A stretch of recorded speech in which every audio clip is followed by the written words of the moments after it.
Hello everyone, welcome back to the Shipping Yard. My name is Looney and welcome to another shipping game video where I take a look at many different franchises from anime, video game, and even manga and much more, and give you a analysis of not only the many ships that revolve around, said franchise, but also what the shipping community is and was like for said franchise. Now, we have been on a small little anime manga kick recently, and I figured what would be the best manga that I have read and been a part of a shipping community that I could really dive into and tell you just like what it was back in the day when the manga was, running.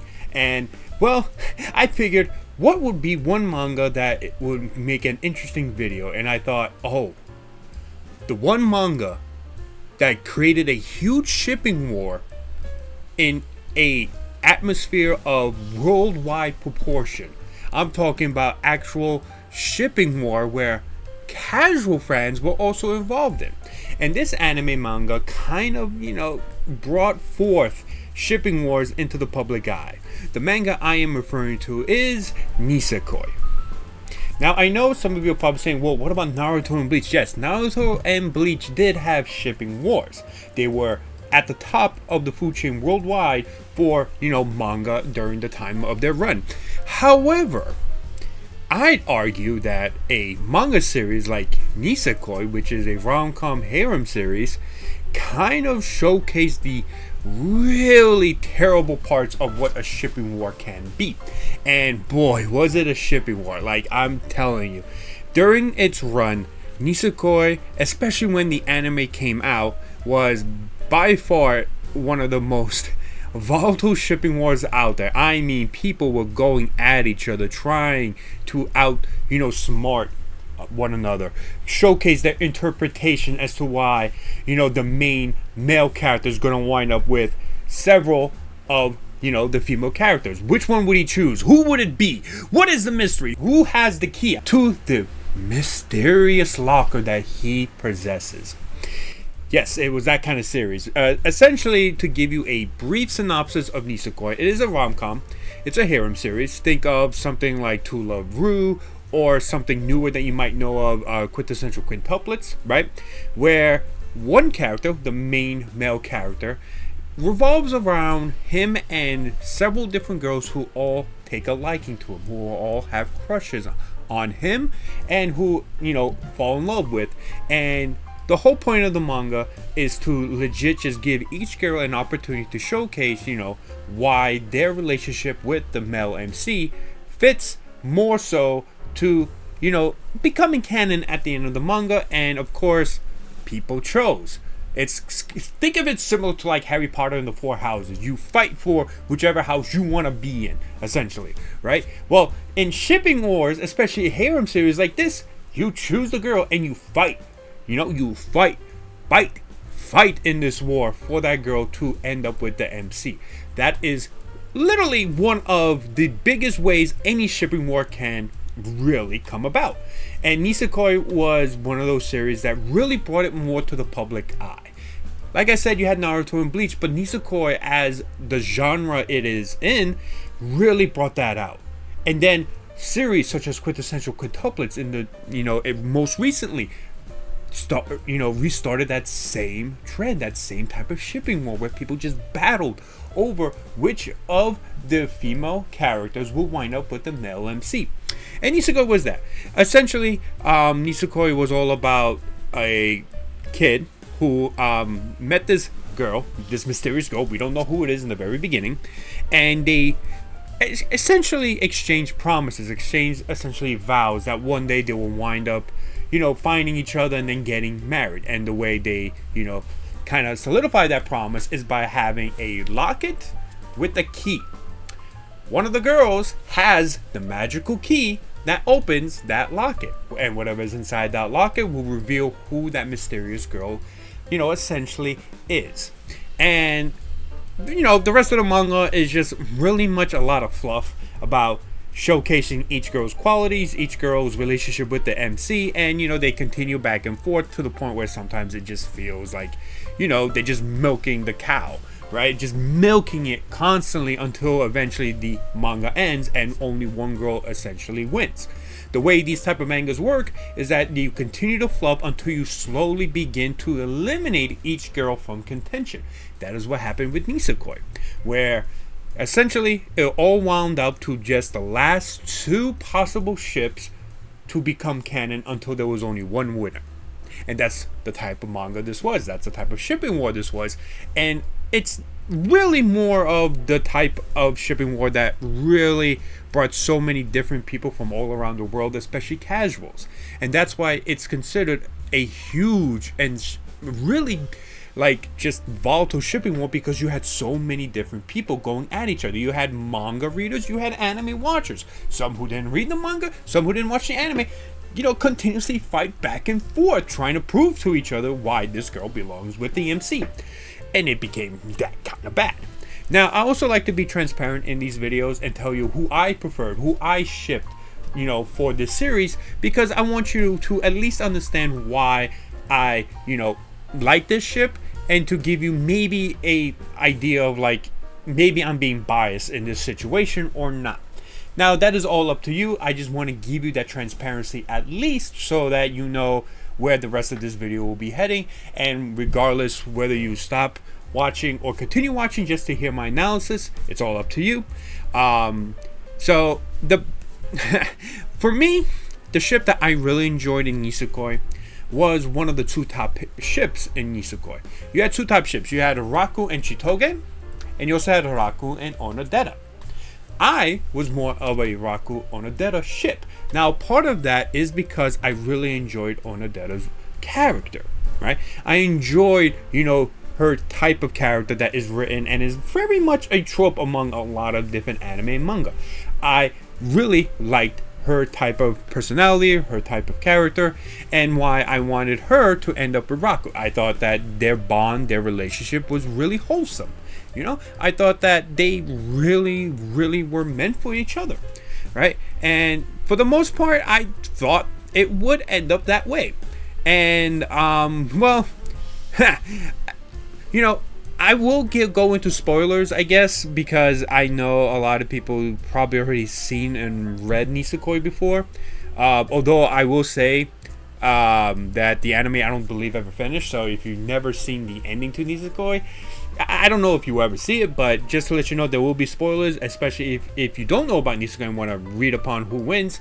You'll probably be advised to not continue this video. But unfortunately, this was a ship that lost. Yes, I got an L. There's no question about it, I got an L. At the time, I was very annoyed. I was very angry because I thought that the way the author presented with the writing for Raku and Chitoge towards the end just wasn't good. I didn't think it was great, right? And part of it was also I'm not particularly a big fan of Chitoge's character type, which is more of a tsundere, right? Especially tsunderes that become a little bit more violent. Now, I understand, before anyone, you know, tries to argue with me, I understand that that kind of thing is mostly for gag purposes, right? I understand that. I know that because I use the same argument for another ship that I enjoy.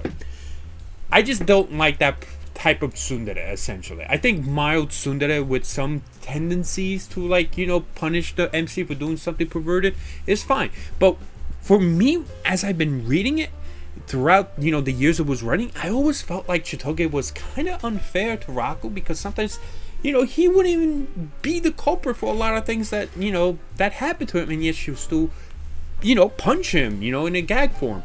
And I just wasn't a big fan of that. And of course, I was more, my preference was more towards Onodera's character. But in the end, I lost, right?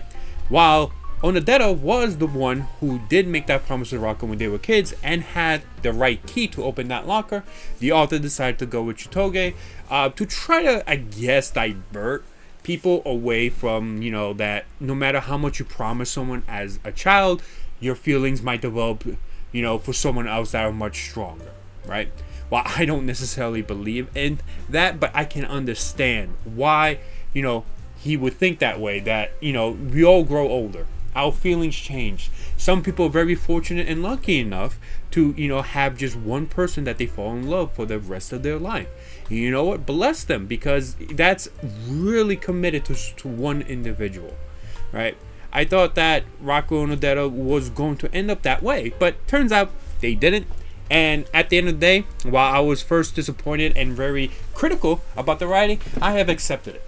It's been over 10 years. I have accepted my L. I've taken it. I'm not mad anymore. We move on, that kind of thing. And that shows not only my own growth, but just that my belief back in those days where, like, if my ship didn't win, I'd be mad, I'd be angry, I'd be petty. But as I got older, I realized it doesn't matter. It's not life or death. Even if your ship doesn't become canon, you can still ship them. Just accept the canon pairing. That's all you have to do. And just move on to the next series. Right? Move on to the next ship. And I understand there are some people who really value one series to the point where, like, they can't get over it. I understand that. But it's a much more healthier habit to just let it go. Right? Just let it go and just understand that it's not the most important thing in your life. It may feel like it's the most important thing in your life because you've been with this series for so long, but in the end, it's not. You can move on. You can find a new series and enjoy it and continue shipping, right? You could continue writing fanfic, draw fan or all of your favorite ship from a series, even if they're not canon, right? And there will be assholes who will comment on, those type of fan arts that you make, say, oh, why are you drawing them? They're not canon. That kind of stuff. Just ignore them. At the end of the day, you could do whatever you wish. You could still ship wherever you want. That's the beauty of it, right? You just have to accept the canon pairing at the end and understand that the author chose this way. But you can still love that ship that took the L. I still ship Raku and Odetta. I still think that they are much better fit, but it's okay. I'm not mad. At the end of the day, it's what the author's choice, and I respect the author's choice. Now, I'm gonna go into more of like what types of ships there were in Nisekoi, and there were a lot. Trust me, it's a harem series. It literally, you can have the MC be with anybody in this type of series, especially with one of the characters that really get a lot of focus on. There's a lot of them, but I will focus on the main four because there are other ones that also had a pretty big involvement but they didn't get a big involvement, I should say, until later on in the story, and it just wouldn't make sense that they would eventually wind up with the main character, but it was just more so to add more drama, add more fluff to the story.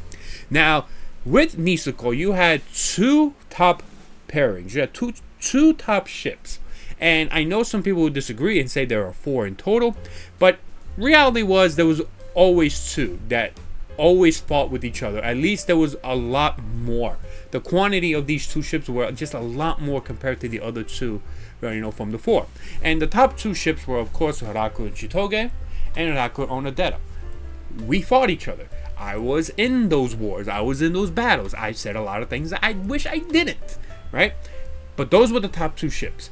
Followed that closely by, you had the other two ships, which was Raku and Tachibana, right? Or I believe her first name is Marika. It's been a while. And then you also had Raku and Tsumugi, who was essentially best friend of Chitoge. And, as the story progressed, you see that Tsumugi eventually fell in love with Raku, and Marika, Tachibana, always, had these feelings for Raku because he was always there for her when she was sick, in bed in a hospital when she was very young. So you had these characters be introduced shortly after, the first two pairings, and then, all war broke out. All war broke out. Everyone was fighting. Everyone was trying to say, this is the best waifu, this is the best girl, this and that. People got angry. People fought. People, harassed each other. Yes, they did. It was pretty wild. The anime only elevated that because now you had people, casual anime fans, at the time, there were a lot of casual anime fans who joined in the fray, got angry, said things that probably didn't make any sense because they were only anime watchers. It was that kind of craziness, right? It was that kind of crazy shipping war, that crazy shipping community that a lot of people fear in a lot of other series, such as like One Piece, Naruto, and Bleach, right? And it got pretty bad. It really did. And as someone who was a part of it, I regret a lot of things I, argued and debated, and I wouldn't say I was someone who really went and harassed people. I really didn't do that, because even back then I just didn't care. It was only during debates where I got heated whenever someone was trying to tell me that I was wrong in my interpretation, and that's where a lot of these shipping wars come from. It's a battle of interpretations and trying to figure out who wins, because everyone wants to win.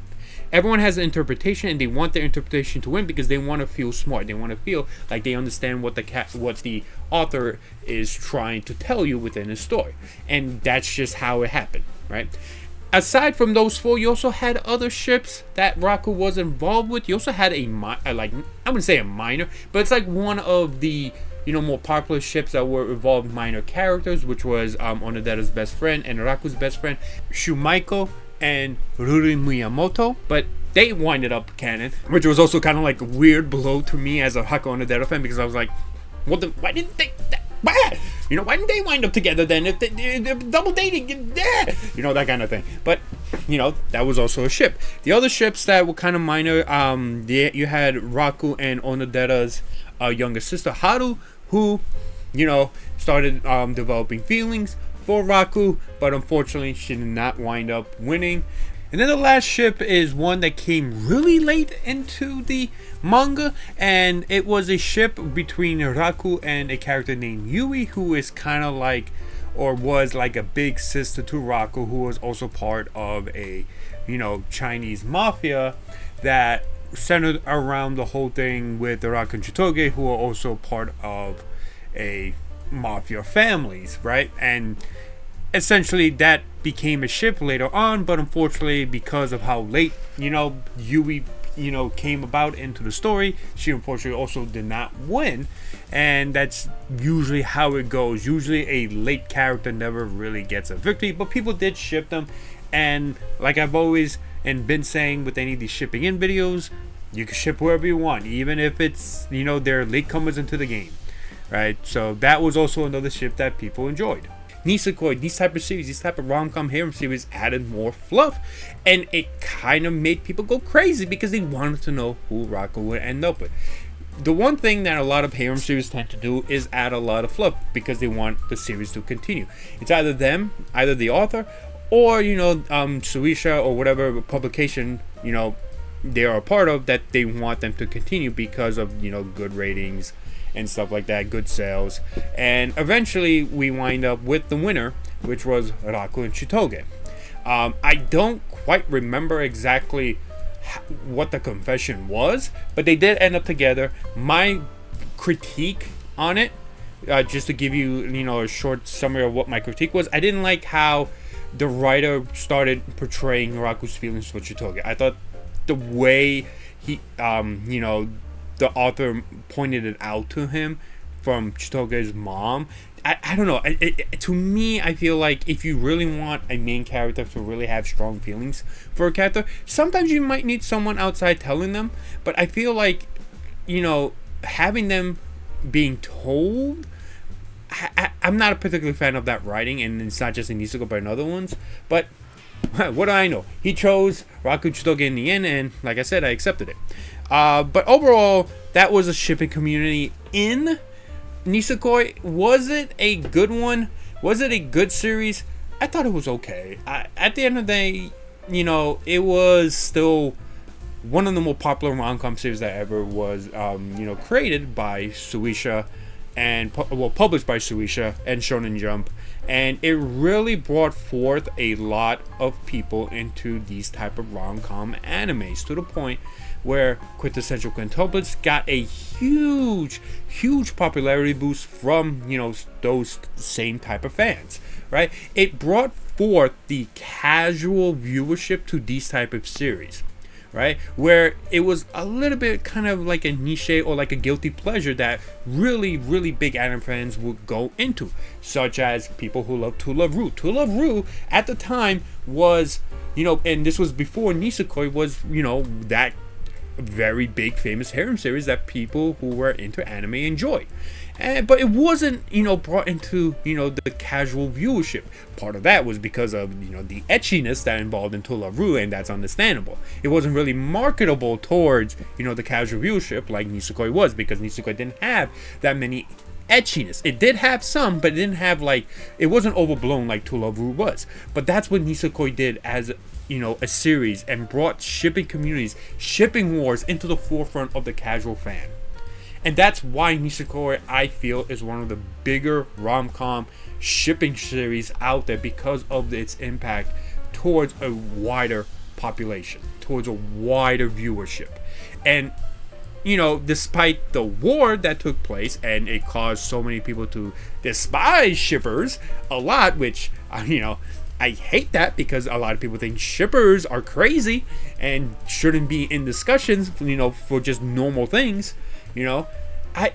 At the end of the day, it did create a big impact in terms of shipping culture in anime and manga, and for the most part, I feel thankful for it, because it really helped me realize just how insane I was back in those days in terms of shipping. And I thought that shipping was just, oh my god. I thought shipping was always this, that it was some sort of battlefield. But as I got older, as I got more mature, I realized that's not the case. And Nisekoi helped me with that. Nisekoi helped me realize that it's okay if I lose, because at the end of the day, I could still ship, Raku and Onodera. I could. But yeah. So that was the shipping culture in Nisekoi. This is my analysis of it, and let me know what you think. Let me know who you shipped in Nisekoi. Did you like, how the author, ended, the series with? Did you prefer Raku Chitoge? I fully understand, that some people might think I'm being, angry or petty about it, but I'm not. I have accepted, Raku Chitoge a long time ago, but I do want to hear your thoughts. Let me know what you think. Let me know who you shipped and your own opinion of Nisekoi in general. So thank you so much for watching, and I'll talk to you guys later.